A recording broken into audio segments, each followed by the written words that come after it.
जय हिंद दोस्तों, मैं हूं शायर सहाय प्रमाणिक और 15 अगस्त के शुभ अवसर पर लेकर आया हूं बहुत ही शानदार धमाकेदार भाषण, वो भी बहुत ही कम शब्दों में।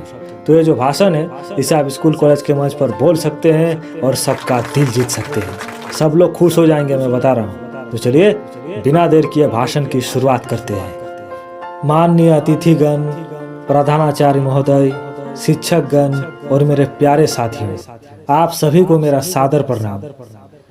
आज हम सभी यहाँ एकत्रित हुए हैं अपने देश के 79वीं स्वतंत्रता दिवस का जश्न मनाने के लिए।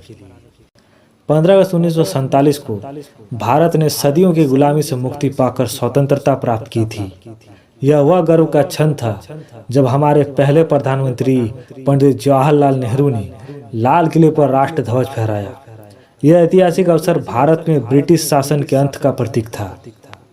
आज से लगभग 200 वर्ष पहले ब्रिटिश सोने की चिड़िया कहे जाने वाले देश भारत में व्यापार के उद्देश्य से आए, लेकिन जल्द ही उन्होंने यहाँ के लोगों में फूट डालने और अपना प्रभाव बढ़ाने की चालें शुरू कर दी। सबसे पहले उन्होंने ईस्ट इंडिया कंपनी को व्यापार करने की अनुमति प्राप्त की।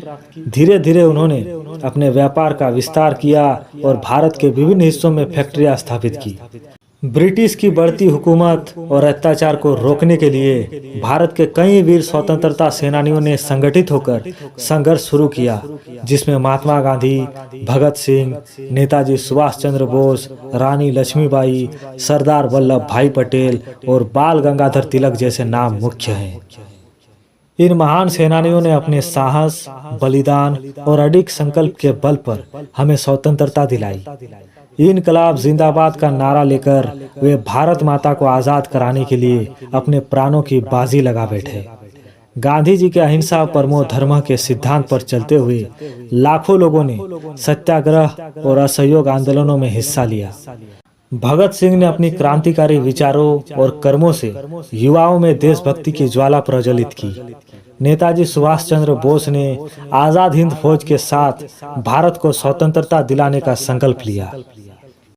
इन सभी सेनानियों के बलिदानों ने हमें यह सिखाया कि स्वतंत्रता अमूल्य है और इसकी रक्षा करना हमारा कर्तव्य है। आज हमें इन महान हस्तियों के आदर्शों को याद रखना चाहिए और उनके दिखाए मार्ग पर चलते हुए अपने देश की सेवा में अपना योगदान देना चाहिए। आज़ादी के इस अमृत महोत्सव में हमें यह नहीं भूलना चाहिए कि हमारे देश की प्रगति और सुरक्षा हमारी सबसे बड़ी जिम्मेदारी है।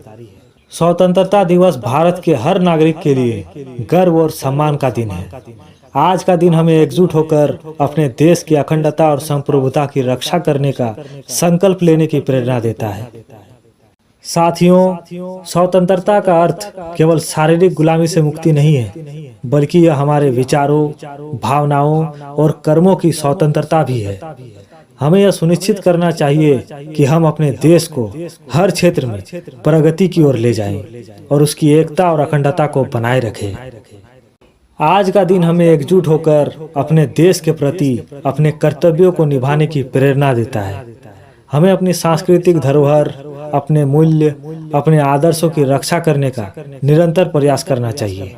तो आइए इस स्वतंत्रता दिवस पर हम सभी संकल्प लें कि हम अपने देश को हर क्षेत्र में आगे बढ़ाने और इसकी प्रगति में सक्रिय भूमिका निभाने के लिए पूरी तरह से प्रतिबद्ध रहेंगे। तो साथियों, मैं कुछ पंक्तियों के साथ अपने भाषण का समापन करूंगा कि आज के दिन उस मंजर को याद करे, शहीदों की देशभक्ति को याद करे। आज के दिन उस मंजर को याद करे, शहीदों की देशभक्ति को याद करे। जब मिली थी आजादी हमको खून के बदले, आओ उन देश प्रेमियों को याद करे। बहुत बहुत धन्यवाद आप सबका। जय हिंद, जय भारत, वंदे मातरम।